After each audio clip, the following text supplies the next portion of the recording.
Varicose veins కి సరైన చికిత్స కోసం సంప్రదించండి ఎవిస్ హాస్పిటల్. అందరిలాగే నేను కూడా అన్ని రకాల ప్రయత్నాలు చేశాను జాబ్ కోసం. రీసేల్ కార్ కంపెనీలో జాబ్ వచ్చింది మేడం. సంతోషం. శాలరీ 10,000. అది రీసేల్ అని పేరుకే కానీ మేడం, కార్ షోరూమ్ మాత్రం ఒక న్యూ కార్ షోరూమ్ అంత అందంగా తీర్చిదిద్ది ఉండను. ఆ అట్మాస్ఫియర్ అది నాకు నచ్చి జాయిన్ అయ్యాను మేడం. ఇంకోటి ఏంటంటే ఆ మేనేజ్మెంట్ వాళ్ళు నాకు ఎవ్రీ కారు నేను నా చేతుల ద్వారా అమ్మి పెడితే ఒక కార్ మీద 5,000 రూపీస్ కమిషన్ కూడా నాకు ఇస్తానని మాట ఇచ్చారు మేడం. ఫస్ట్ మంత్ నేను 3 కార్స్ సేల్ చేశాను సార్. సంతోషం. అంటే 3 5s 15,000 ప్లస్ నా శాలరీ 25,000 వచ్చింది సార్. ఇవన్నీ ఏంటంటే premium luxury కార్సా?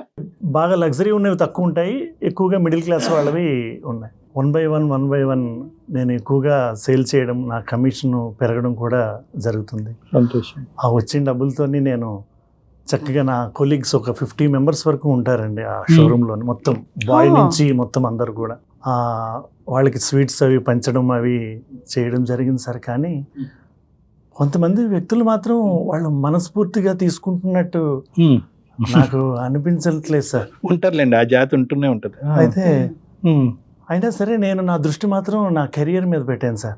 Good good. Everyday నేను ఎవరో ఒకరిని పరిచయం చేసుకోవాలి, కార్ అమ్మాలి, అదే నా యాటిట్యూడ్. ఇంకా నాకు వేరే వర్క్ లేదు. సో నేను డే బై డే చేస్తే ఆఫ్టర్ 6 months నేను 1 fine day నేను చూసుకుంటే ఆ మంత్లో 10 కార్స్ సేల్ చేశాను సార్. 10 into 5 50,000. అదే టైంలో మా బాస్ బిఫోర్ వీక్లోని నాకు శాలరీ కూడా హైక్ చేశారు సార్. 25,000 చేశారు. సో నేను 75,000 ఫస్ట్ టైం నా లైఫ్లో గెయిన్ చేసిన మంత్ సార్ అది. సూపర్. నమ్మబుద్ధి కూడా కావట్లేదు సార్. నాతో పాటు ఉండి అసలు లేనిపోయినవన్నీ బాస్ దాకా కొన్ని విషయాలు నా దగ్గర జరుగుతున్నాయి కూడా వెళ్ళిపోతున్నాయి సార్. జస్ట్ అవి చూడడానికి చిన్నవే అనిపిస్తున్నాయి. నాకు ఈరోజు ఇంత పరిస్థితి అవుతుందని నేను అనుకోలేదు సార్. సో మీకు పడినటువంటి వాళ్ళు చాలా మంది ఉన్నారు అక్కడ, చాలా మందో కొంతమందో ఎదురుకుంటే బాగానే మాట్లాడుతున్నారు సార్. వదిలేండి, మీరు కాకపోతే వేరే వాళ్ళ ద్వారా వెళ్ళింది కదా అక్కడ గుంపులోనే. సార్ ఈ 50 మెంబర్స్లో నాకు పడని వాళ్ళు చాలా మంది కనిపిస్తారు సార్. కానీ అందులో ఒక అమ్మాయి ఉన్నది సార్, నేనంటే చాలా ఇష్టపడుతున్నట్టు ఆమెను చూస్తే నాకు అర్థమవుతుంది. కానీ వీళ్ళని చూస్తుంటేనే నాకు చాలా ఇబ్బందికరంగా ఉంది సార్. మన పక్కనే ఉంటున్నారు, నవ్వుతూ మాట్లాడుతున్నారు. ఒక అమ్మాయి మిమ్మల్ని ప్రేమిస్తున్న ఆశ్రయం కంటే వెనకతలు గొంతలు తవ్వే వాళ్ళ గురించి ఎక్కువ ఆశ్చర్యం పడుతున్నారు మీరు. అంతే. అవును సార్, నిజంగా సార్. కానీ రీసెంట్గా సార్ ఒక luxury car sir, Benz car మా షోరూమ్కి వచ్చింది సార్ రీసేల్కి. సార్ మీరు నమ్మితే నమ్మండి సార్, ఒక్క స్క్రాచ్ కూడా లేకుండా వచ్చింది సార్. బికాజ్ వాళ్ళు ఇమీడియట్గా అబ్రాడ్ వెళ్ళిపోవడం వల్ల రీసేల్కి పెట్టారు. సో నేను ఇమీడియట్గా నా ఫోన్ తీసి మొత్తం అందరికీ మెసేజెస్ పెట్టాను సార్. ఎందుకంటే నేనంటే ఇష్టపడే కస్టమర్స్ కొంతమంది ఉన్నారు సార్. అందులో ఒక అతను ఇమీడియట్గా రెస్పాండ్ అయ్యాడు సార్. ఇమీడియట్గా ఒక 1 hourలో వచ్చాడు, కార్ అంతా చెక్ చేసుకున్నాడు. చెక్ చేసుకొని టోకెన్ అడ్వాన్స్ ఏమన్నా ఇమ్మంటారా అని అడిగారు సార్. నేను మా బాస్ని అడిగితే 10 lakhs ఈవినింగ్ కల్లా పే చేస్తే వాళ్ళ పేరు మీదే ఉంటుంది అని చెప్పారు సార్. అటువంటి కార్ని అసలు దగ్గర నుంచి నేను చూడలేదు సార్. వాళ్ళు ఈవినింగ్ అడ్వాన్స్ కట్టారట సార్. ఆ నెక్స్ట్ డే డెలివరీ ఇవ్వాలి. అది ఎప్పటిలాగే ఆ రోజు కూడా నేను కార్ డెలివరీ ఇవ్వడానికని రెడీ అవుతున్నాను సార్. నేను టిఫిన్ చేస్తుండగా నాకు ఒక ఫోన్ వచ్చింది సార్. మా ఆఫీస్లో ఆ ఎగ్జిక్యూటివ్ అమ్మాయి. ఎవరు మిమ్మల్ని లైక్ చేస్తున్న అమ్మాయి? అవును సార్, ఆ అమ్మాయి. నేను ఏంటి సార్ ఆ ఫోన్ కాల్? ఫోన్ లిఫ్ట్ చేసిన వెంటనే నీకు అర్జెంటుగా ఒక విషయం చెప్పాలి అని తను ఒక విషయం చెప్పేసరికి నాకు అక్కడ ఉండబుద్ధి కాలేదు సార్. ఇమీడియట్గా నేను ఆఫీస్కి వెళ్ళానండి, షోరూమ్కి వెళ్ళి చూసి నా కార్ పొజిషన్ చూసేసరికి సార్ ఒక్కసారి నాకు గుండె పగిలినంత పని అయింది సార్. కారుని ఎవరో ఒక రాడ్డులతో చితక్కొట్టేశారు సార్. అయ్యయ్యో, ఎలా ఉందంటే ఆ కారు ఒక స్కెలటన్ లాగే అయిపోయింది సార్. నేను ఆల్రెడీ ఇప్పుడు దాకా అమ్మిన కార్ల పొజిషన్ బట్టి చెప్తున్నాను సార్. అది ఒక స్క్రాప్కి తప్పించి ఇంక దేనికి పనికి రాకుండా చేశారు సార్. నేను ఎన్నాళ్ళ నుంచో కంటున్న కళ, ఒక లగ్జరీ కార్ అమ్ముదామనే పెట్టుకున్న కళ కూడా ఆ రోజు అలా అవుతుందని అసలు నాకు మాటలు కూడా రావట్లేదు సార్ చెప్పడానికి. ఎంత కాస్ట్ ఉంటుందండి అది సుమారు? దాని value 60 lakhs madam. 60 lakhs. Token advance 10 lakhs 10 lakhs already ఇచ్చేసారు సార్. ఎవరు చేసి ఉంటారు ప్రసాద్ గారు ఇంత దారుణం? అంటే ఇంతకుముందు ఎప్పుడైనా జరిగిందా మీ షోరూమ్ లో? చాలా ఎప్పుడు జరగలేదు సార్. బయట మీ కాంపిటీటర్స్ ఎవరైనా ఉన్నారండి బయట, వేరే కంపెనీ వాళ్ళు అట్లా ఏదైనా ఆలోచించారా? అలాగే ఉన్నా సరే అక్కడికి వచ్చి కారు బద్దలు కొట్టవలసిన అవసరం వాళ్ళకి ఎలా అవుతుంది మేడం? నెక్స్ట్ మేడం ఇంకొకటి, నేను వచ్చిన వెంటనే సీసీ కెమెరాస్ అబ్జర్వ్ చేశాను మేడం. వాటి మీద ఇంచుమించు మాకు 4 కెమెరాస్ ఆ కార్ని కవర్ చేస్తాయి మేడం. వాటి 4 కెమెరాస్ మీద బ్లాక్ క్లాత్ కప్పు ఉన్నాయి సార్.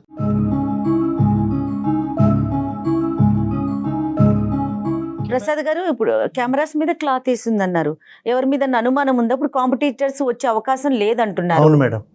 ఎవరి మీద డౌట్ కానీ ఉండింది? మాతో పాటు పనిచేస్తున్న చెప్పాను కదా మేడం, ఒక 4 కొలీగ్స్ మాత్రం వాళ్ళ మీద మాత్రం నాకు చాలా ఇదిగా ఉంది మేడం, అనుమానం. కానీ అనుమానం ఏంటి మేడం, కాన్ఫిడెంటే. ఇప్పుడు ఈ కార్ని చేయటం వల్ల వాళ్ళకి వచ్చే లాభం ఏంటి? అంటే కార్ అయితే డెలివరీ వెళ్తే అడ్వాన్స్ 10 lakhs వెనక్కి ఇస్తారు. దీనివల్ల మీకు అంటే మీకు వచ్చేది ఆ 5,000 ఇన్సెంటివ్ మీకు రాకూడదనేనా వీళ్ళు చేశారు, లేదంటే మేనేజర్ దగ్గర మీరు మార్కులు కొట్టకూడదనా? సార్ ఇప్పుడు ఆ కారు బద్దలు కొట్టినట్టు ఎవరు కొట్టారో తెలియతే ప్రూఫ్ లేకపోతే మొత్తం దాని మీద ఉన్నదంతా నా మీద పడి నాకు అక్కడి నుంచి జాబ్ పోవడం. కానీ ఏముంది సార్ ఈ రోజుల్లో, సీసీటీవీలు కప్పారు, ఓకే, ఎవిడెన్స్ లో అది పోలీసులు రాబట్టే విధంగా రాబడతారులేండి. బయట ఎవిడెన్స్లు దొరుకుతాయి, చుట్టుపక్కల షాపుల ఎవిడెన్స్లు ఇవన్నీ రకరకాలు ఉంటాయి. పోలీసుల దగ్గర లేనటువంటి బ్రహ్మాస్త్రం ఉంటుంది. వీళ్ళు తెలివితేటలు ఉంటాయి, వాళ్ళు తెలివి మీరిన వాళ్ళు అయి ఉంటారు.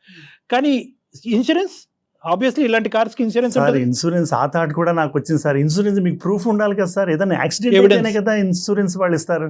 కాదు ప్రసాద్ గారు, కంప్లైంట్ ఇవ్వటం చేశారా? జరిగిందా? ఇమీడియట్ గా వచ్చారు మేడం పోలీసులు. వాళ్ళు చేయవలసిందంతా చేశారు, చూశారు, నాకు అడిగారు మీకు ఎవరి మీద అనుమానం ఉందా అని. నేను వాళ్ళకి చెప్పాను, వాళ్ళు ఎంక్వైరీ చేశారు, చూస్తాము చేస్తాము మళ్ళీ ఇన్ఫార్మ్ చేస్తామని వెళ్ళారు మేడం. మరి మీ మేనేజర్ ఉంటారు కదండి, బాస్ కూడా ప్రూఫ్ లేకుండా ఇది నాకు సంబంధం లేదు, నీ ఆధ్వర్యంలోనే జరిగింది కాబట్టి దీని రెస్పాన్సిబిలిటీ నీవే అని ఆయన కూడా వాళ్ళు ట్రై చేశారో అది జరుగుతుంది అతని లైఫ్ లో. అదే ఇప్పుడు ఏంటంటే ఏదైతే బాస్ కి ఇతనికి మధ్యన ఒక నెగిటివిటీ క్లియర్ చేయాలి, ఏదైతే ఎస్కలేషన్ ఉందో అది డిఫాల్ట్ అవ్వాలి, కింద పడాలి. ఎక్కడో చోట ఏ ఆధారం లేకుండా ఉంటది గురుగారు, చెప్పండి సార్. ఇప్పుడైతే మీకు ఒక విషయం చెప్పాలి సార్. నన్ను ప్రపోజ్ చేస్తున్న అమ్మాయి ఉన్నది కదా సార్, ఆ అమ్మాయి ఫోన్లో చెప్పిన విషయం అయితే అదే సార్. ఆ అమ్మాయి ప్రత్యక్షంగా చూసిందట. ఎవరైతే నేను అనుమానిస్తున్నానో ఆ నలుగురే ఆ కార్ని బ్రేక్ చేశారట సార్.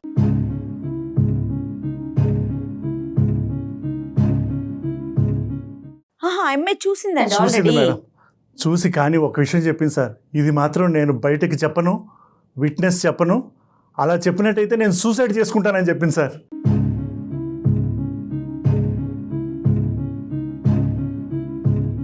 సీసీటీవీ ఫుటేజ్ కూడా కప్పినటువంటి వాళ్ళు ఈ అమ్మాయి ఏ మూలను చూసింది, ఎలా చూసింది, లేదంటే వాళ్ళు ఇలా మాట్లాడుకుంటుండగా ఈ అమ్మాయి విందా, సన్నివేశాన్ని చూసిందా, వాళ్ళు గుసగుసలు విందా? Right sir. ఆ రోజు ఆమె బర్త్డే అట్ సార్. రైట్. నన్ను కలవడానికని ఎర్లీగా తన ఇంట్లో చేసిన స్వీట్స్ పట్టుకొని వచ్చిందట సార్. అది కూడా తను చెప్పిన విషయమే. కారుని ఫుల్గా బ్రేక్ చేస్తూ ఎవరైతే నేను అనుమానంగా అనుకుంటున్నానో ఆ నలుగురే బ్రేక్ చేయడం తను చూసిందట సార్. ఆ విషయమే తను నాకు ఫోన్ చేసి చెప్పింది సార్. సో అమ్మాయి చూసింది, కానీ తను విట్నెస్ ఇవ్వడానికి రెడీగా లేదు. ఏమనైతే వాళ్ళు బెదిరించారనో తను సూసైడ్ చేసుకుంటారనో చెప్తుంది సార్. అమ్మాయి భయపడుతుంది. సో తన కళ్ళతో తను చూసిందని చెప్పింది మేడం. మరి ఇప్పుడు ఏం కావాలి మీకు? అంటే ఈ అమ్మాయి వచ్చి ఆ సాక్ష్యాధార అంటే ఒక సాక్ష్యం చెప్పాలా ఈ నలుగురు వాళ్ళు? సార్ ఇప్పుడు పోలీసుల దగ్గరికి అయితే సాక్ష్యం కావాలి కదా సార్. ఆ అమ్మాయి కూడా ఎలాగో నేను ఇష్టపడుతుందని అంటుంది కాబట్టి కొంచెం మీరు ఏమన్నా అమ్మాయితో కొంచెం మాట్లాడి. ఇంటెన్సిటీ కావాలి ప్రసాద్ గారు. ఇప్పుడు ఏంటంటే ఎంత లోతుగా మీరు వెళ్ళారు దాన్ని బట్టి ఆ అమ్మాయిని మనం ప్రశ్నించి ముందుకు తీసుకొచ్చి అమ్మ ఒక సాక్ష్యం చెప్పు బంగారు తల్లి, అతని జీవితం బాగుపడదని చెప్పొచ్చు మనం. ఎంతవరకు వెళ్ళారు? మీ డెప్త్ ఎంత? సార్ ఇప్పుడు దాకా అయితే అలా ఏం జరగలేదు సార్. బట్ ఆ అమ్మాయి వైపు నుంచి మాత్రం 100% ఆ అమ్మాయి నన్ను ఇష్టపడుతుంది సార్. లేదంటే మీకు ఫోనే చేయదుగా. అదే సార్ కావాలనుకుంటుంది అమ్మాయి. నేను అనుకుంటుంది కూడా అదే సార్. కానీ ఎక్కడో మూల ఆ అమ్మాయి నాకు హెల్ప్ చేస్తుందని మాత్రం తప్పకుండా నాకు అనిపిస్తుంది సార్. ఇక్కడ ఒక డైరెక్షన్లో మేము వెళ్ళాం. ఒక డైరెక్షన్లో మేము వెళ్తే కనుక ఆ అమ్మాయి వర్జన్ కూడా మనం విందాం. మనం ఏంటంటే అమ్మ ఇది ప్రేమ, అమ్మ ఇది జీవితం, అమ్మ అతని జీవితాన్ని నువ్వే కాపాడాలంటే నా జీవితాన్ని ఎవరు కాపాడతాడండి బాబా అని అంటారు.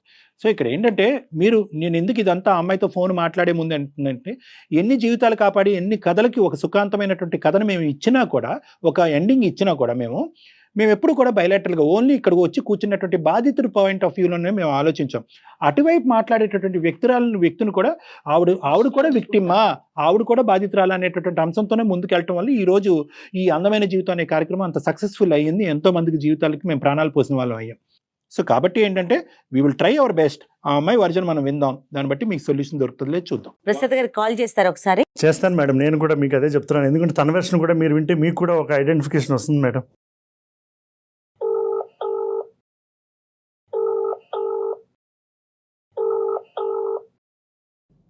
హలో హలో వేద, ప్రసాద్ గారు, నువ్వు ఎక్కడున్నావు ఇప్పుడు?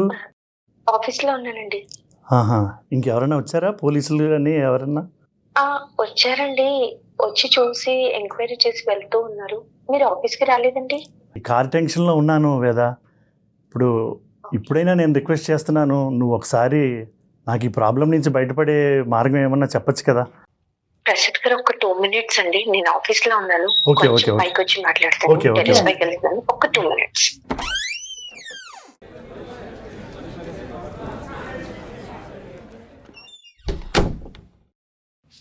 ప్రసాద్ గారు కొంచెం నేను చెప్పేది పూర్తిగా వినవా? చెప్పండి ప్రసాద్ గారు. నేను ఈ టెన్షన్లోంచి పడే మార్గం నాకేమీ తోచక, మన సుమన్ టీవీ వాళ్ళది అందమైన జీవితం అనే కార్యక్రమం జరుగుతుంది. నేను వాళ్ళకి వాట్సాప్ చేసి ప్రస్తుతం వాళ్ళని కలిసి వాళ్ళ దగ్గరే ఉన్నాను. ఏంటండి, నేనేదో మిమ్మల్ని లవ్ చేసి ఫీల్ అయ్యి నేను మీకు చెప్తే మీరు ఇలా అందరి ముందు వెళ్ళి నన్ను మాట్లాడమంటే నేను అందరి ఎలా ముందు కాదు వేదా, మాట్లాడగలనండి? వీళ్ళు కౌన్సిలర్స్, ఇటువంటి ప్రాబ్లమ్స్ ఏమన్నా ఉన్నట్టయితే వాళ్ళు సొల్యూషన్ చెప్తారు. అమ్మ వేద నమస్తే అలా అమ్మ. కాదండి, అలా కాదండి, నేను చెప్పేది వినండి ప్రసాద్ గారు. రెస్పాన్స్ సారీ అమ్మా, నీ ప్రైవేట్ ఇష్యూ ఇక్కడ పబ్లిక్ అవుతుందో పంచాయతీ పెట్టామని దయచేసి అనుకోవద్దమ్మా. ఇదేంటంటే ఇప్పుడు అతను మాట్లాడచ్చమ్మా, నేను మాట్లాడచ్చా? నేను డాక్టర్ కళ్యాణ్ చక్రవర్తి, అందమైన జీవితం నుంచి. సార్ చెప్పండి. థ్యాంక్స్ అమ్మ, ఓపెన్ హార్ట్గా అలా ఒప్పుకున్నందుకు థ్యాంక్ యూ. నిన్ను సర్ప్రైజ్ చేయడం అనేది తప్పే, కానీ ఏంటంటే ఇప్పుడు అతను భయంకరమైనటువంటి పరిస్థితిలో ఉన్నాడు. ఏంటంటే ఈ ఇన్సూరెన్స్ వస్తుందో లేనటువంటి ఆ కార్ని డ్యామేజ్ చేసినటువంటి వాళ్ళు. దానికంటే పెద్ద ట్విస్ట్ ఏంటంటే కనుక మీరు ఇష్టపూర్వకంగా వచ్చి అతను ప్రపోజ్ చేశారో, అతను ప్రేమిస్తున్నారు అనేటటువంటి అంశం కూడా చెప్పాడు. కానీ ఇక్కడ పెద్ద ట్విస్ట్ ఏంటంటే కనుక ఎవరైతే కనుక అతిగా చాలా భారీ ఎత్తున ప్రేమించేటటువంటి వ్యక్తికే ఆ దొంగలు ఎవరు అనేటటువంటిది కూడా తెలుసు, కానీ బయటకు వచ్చి చెప్పలేకపోతున్నారనే సందిగ్ధ పరిస్థితిలో అతను ఇక్కడికి వచ్చి కూర్చోవటం వల్ల వెంటనే ఏంటంటే అతను ఎక్సైట్మెంట్ లో మీకు ఫోన్ చేయడం జరిగింది. మేము కూడా ఎక్కువ వివరాలు చెప్పకుండా, మీకు అభ్యంతరం లేదు, మీకు ఇబ్బంది లేదు అనుకుంటే మేము మాట్లాడతామమ్మా, లేదంటే తర్వాత అన్నా మాట్లాడతాం. లేదండి, మాట్లాడతానండి. యాక్చువల్లీ నేను తనని మా ఆఫీస్ లో జాయిన్ అయిన తర్వాత తన వర్క్ సిన్సియారిటీ అవన్నీ చూసి, కస్టమర్ తో మాట్లాడే పద్ధతి చూసి చాలా ఇంప్రెస్ అయ్యానండి. నేననే కాదు, ఇక్కడ ఉన్న నా కొలీగ్స్ అందరూ కూడా ప్రసాద్ గారిని చూసి చాలా ఇంప్రెస్ అవుతారు. అలా నేను ఇంప్రెస్ అయిపోయి తనకి నేను ఒకరోజు ప్రపోజ్ చేశానండి. తను రిజెక్ట్ చేశాడు. ఈ టైంలో సడన్ గా నేను తన మీద ఉన్న లవ్ తోని తనకి ఆ రోజు ఆ సిచ్యువేషన్ జరుగుతూ ఉంటే కళ్ళారా చూసి ఏం చేయాలని అర్థం కాక వాష్రూమ్ లోకి వెళ్ళి కాల్ చేసి ప్రసాద్ గారికి ఇన్ఫార్మ్ చేశాను. నేను అప్పుడే చెప్పాను, ఈ విషయం నువ్వెవరికైనా చెప్తే నన్ను వాళ్ళు చంపేస్తా అన్నారు, నా ఫ్యామిలీని కూడా బ్రతికేమనివ్వరు, ఏం చేయాలని కూడా అర్థం కాదు ప్రసాద్ గారు, ఈ విషయం ఇంకెక్కడ కూడా చెప్పొద్దు అని కూడా నేను తనకి చెప్పాను. డిస్కస్ చేయలేదండి వేద గారు ఆయన కూడా ఎక్కడ చేయలేదు, కానీ ఆయనకి ఎక్కడ ఏం చేయాలో పాలుపోక మా దాకా వచ్చారండి. ఇది మీరు అతను ఇష్టపడి అతనికి చెప్పడం అనేది ఎంతకాలం అయింది? 4 months అయింది సార్. 4 months అయింది. 4 months నుంచి అతని దగ్గర నుంచి ఏమైనా రెస్పాన్స్ వచ్చిందా మీకు? లేదు సార్, ఏ రోజు కూడా నన్ను పట్టించుకోలేదు. కనీసం నేను తన వైపు ఆలోచిస్తున్నానని కూడా తను నా గురించి ఆలోచించలేదు. ఏ ఒక్క రోజు కూడా తను నాకు ప్రపోజ్ చేసిందన్న ఫీల్ తో కూడా నన్ను చూడలేదు. మరి ఏమనిపిస్తుందమ్మా ఆ అంశం గురించి నాకు చెప్పండి. మీరు వచ్చి బయటకు సాక్ష్యాల గురించి చెప్తారు లేదనేది వేరే విషయం. మరి దానివల్ల మీకు ఎటువంటి ఫీలింగ్ వస్తుంది లోపల, మీరు ఏమనుకుంటున్నారు? అంటే సార్, ఇన్ని రోజుల్లో నేను తన గురించి చాలా వెయిట్ చేశాను సార్. ఎప్పుడన్నా కనీసం ఒక్కసారైనా వేదాను అంటే ఇష్టం, నాకు కూడా ఇష్టం అని కూడా ఏ రోజు చెప్పలేదు. కాకపోతే నేను మనస్ఫూర్తిగా ఈ క్షణం కూడా నాకు ప్రసాద్ గారు అంటే చాలా ఇష్టం అండి. Super. So you love him. ఎలా అంటే సార్, నేను చాలా సిన్సియర్ గా లవ్ చేస్తున్నాను. సో అంత ప్రేమిస్తున్నాను కాబట్టి వాళ్ళు నన్ను అంతలా బెదిరించినా కూడా, చంపేస్తా అన్నా కూడా నేను వెళ్ళి ప్రసాద్ గారికి ఇన్ఫార్మ్ చేశాను, ఇది జరిగింది సిచ్యువేషన్ అని చెప్పి. వేద గారు ఏమని బెదిరించారు? వాళ్ళు నన్ను కత్తితో బెదిరించి, నువ్వు కనుక ఈ విషయం బయటకు చెప్పితే నిన్ను, నీ ఫ్యామిలీని ఎవరిని ఉంచము, నీకు అదే చివరి రోజు అవుతుంది అని చెప్పి నన్ను బెదిరించారు మేడం.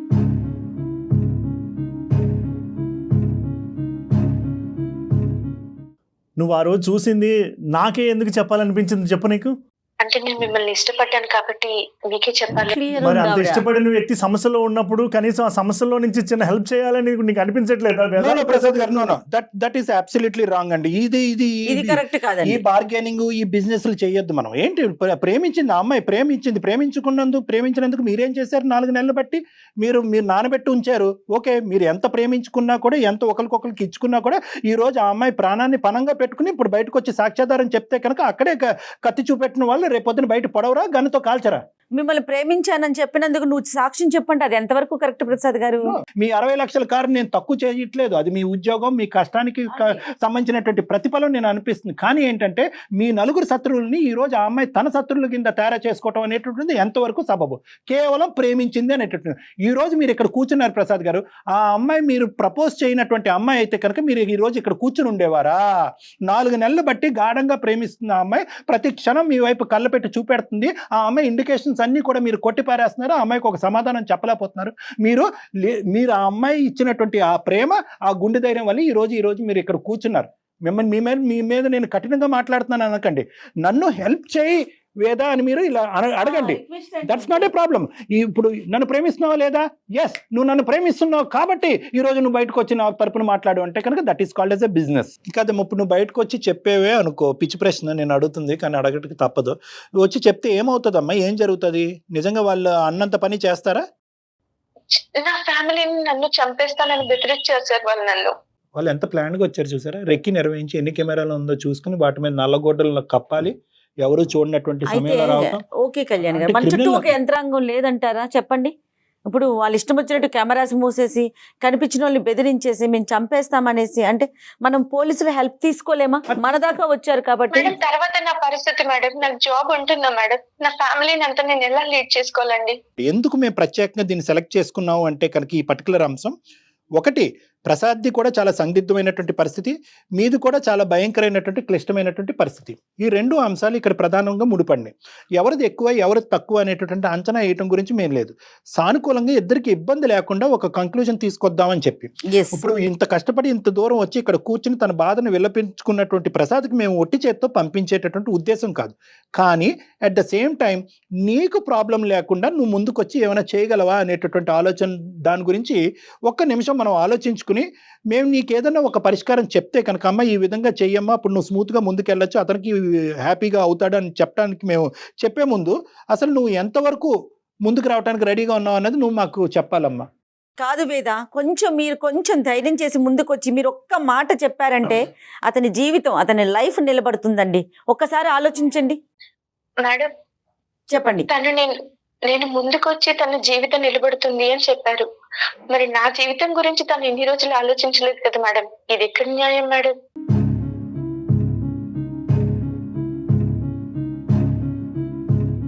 సో అతను ఐ లవ్ యూ చెప్పడంలో డిలే చేశాడు కాబట్టి ఈ రోజు మీరు వెనకడిగేసి ఆలోచిస్తున్నారా?